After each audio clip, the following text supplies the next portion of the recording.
Wallet connect করার জন্য এয়ারড্রপে চাপ দিবেন, এই কর্নার এয়ারড্রপ এখানে চাপ দিবেন।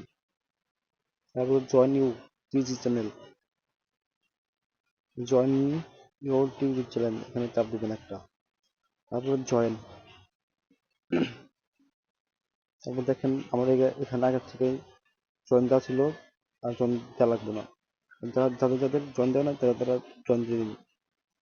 তারপর চেক, দেখেন এখানে টিক মার্ক করছে। তারপরে কানেক্ট ওয়ালেটে যাবেন, এখানে একটা চাপ দিবেন। কানেক্ট ইউর ওয়ালেট এখানে একটা চাপ দিবেন।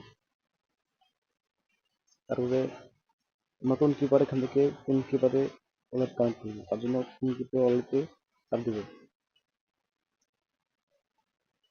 কানেক্ট ইউর ওয়ালেটে চাপ দিবেন। এরপর যে পাসওয়ার্ড আছে আপনারা সেই পাসওয়ার্ড দিয়ে দিবেন। আপনাদের ওয়ালেটে যে পাসওয়ার্ড দেওয়া ছিল সেই পাসওয়ার্ড দিয়ে দিবেন।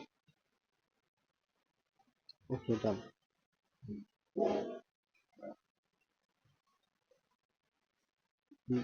দেখুন আমাদের এখানে ওয়ালেট কানেক্ট হয়ে গেছে, যেখানে টিক মার্ক হয়ে যাচ্ছে। এভাবে আপনারা ওয়ালেট কানেক্ট করবেন। আর আপনারা সবাই সাবস্ক্রাইব দিবেন।